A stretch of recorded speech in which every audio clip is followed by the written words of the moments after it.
You won't believe how many people overpay for flights simply because they don't compare booking platforms properly. The surprising truth about Travelocity is that it's convenient, but not always the cheapest. Travelocity is an online travel agency that lets you book flights, hotels, car rentals, and vacation packages all in one place. The biggest advantage is simplicity. You can search, compare, and book within minutes. When searching for flights, Travelocity pulls results from many airlines and shows prices side by side. You can filter by layovers, times, baggage, and airlines. This saves time compared to visiting each airline separately.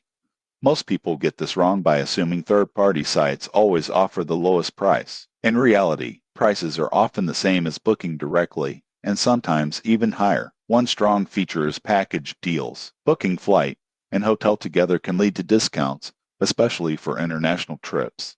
Travelocity also offers customer support and trip protection options. This can be useful if flights are canceled or delayed, but refunds are often handled by airlines, not Travelocity. The downside is flexibility. Changes and cancellations can be complicated because you are dealing with a middleman. Airlines usually prioritize customers who book directly. Another issue is hidden fees. Some baggage or seat fees only appear later in the booking process. In conclusion, Travelocity is great for comparing and organizing travel plans, but always double-check airline websites before finalizing. It's a powerful search tool, not always the best place to pay. Subscribe for more honest travel platform reviews before you book.